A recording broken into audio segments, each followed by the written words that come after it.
जोङो बे गनायथि बिलाइखौ मोननानै जोबोद गोजोननाय मोनदों।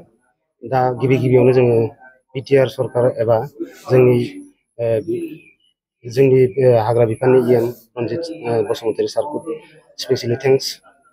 लोगोसे प्रमद बर' सारनिसिमबो जों रोजा रोजा जोंनि फालनिफ्राय गोजोननाय जासिनाय थाबाय। दिनै जोबोद गोजोननाय मोनदों बे एपइन्टमेन्टखौ मोननानै।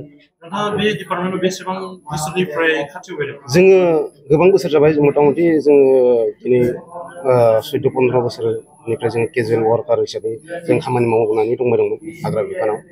दा दिनै जोंनि साख्रिया रेगुलार जानाय लोगो लोगो जों जोबोद गोजोननाय मोनदों।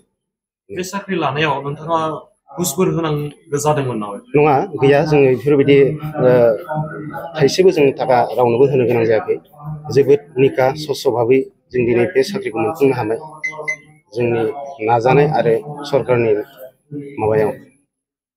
नोंथांमोना जि एपइन्टमेन्ट मोनबाय बेनि थाखाय सोरखौ साबायखर बावनो सानो? दा जोङो दिनै स्पेसियेलि बिटिआर सरकार, लोगोसे आसाम गभर्नमेन्ट आरो लोगोसे दा जोंनि हाग्रा बिफाननि इएम रनजित बसुमतारी सार, स्पेसियेलि जों बिथांमोनखौ थैंक यू। आरो लोगोसे जोंनि CHD सार। आज तो बहुत सुखर दिन, आमी बहुत सुखी पाइছো। आमी आज प्राय 12-15 बছৰ আগৰ পৰাই ফৰেষ্ট ডিপাৰ্টমেণ্টৰ লগত মিলি আমি কেজুৱেল ৱাৰ্কাৰ হিচাপে কাম কৰি আহিছিলো। আজি প্ৰায় 15 বছৰ হ'ল। আজি আহি বিটিআৰ চৰকাৰ, বিটিআৰ গভৰ্নমেণ্ট ফালৰ পৰা আজি আমি এপইণ্টমেণ্ট পাবলৈ সক্ষম হৈছোঁ। তো আমি পোনপ্ৰথমে আমি 211 জন আমি আছো। 211 জন ফালৰ পৰা আমি বিটিআৰ গভৰ্নমেণ্টক পোনপ্ৰথমে আমি ধন্যবাদ জ্ঞাপন কৰিছোঁ। আৰু অহা দিনবোৰতো বিটিআৰ গভৰ্নমেণ্টৰ লগত আমি থাকি আমাৰ ডিপাৰ্টমেণ্টে ভাল কাম কৰি যাম বুলি আমি ক'বলৈ বিচাৰিছোঁ। নাই, একো নাই, এইটো নিকা হয়। আমি কোনো এক পইচাও আমি দিয়াও নাই। আমি নিকা হিচাপে আমি এপইণ্টমেণ্ট পাইছোঁ। আমি ইয়াতে টকা পইচা খৰচা কৰা কোনো কথা নাই আৰু দিয়াও নাই। जोङो गोजोननाय मोनदों, मानोना जोङो 2006निफ्राय मावबोनानै जोङो फैयै फैयै दा 2025 जाबाय। दा बेवहाय जोंनोहाय बे बिटिआर सरकारा अननानै जोंनो बेखौहाय होबाय। बिनिखायनो जोङो दा जोबोद खुसि। नोंथांमोननि मावनाया बेसेबां बोसोर जादों होनदों? जानायाथ' 2006निफ्रायनो मावबोनाय।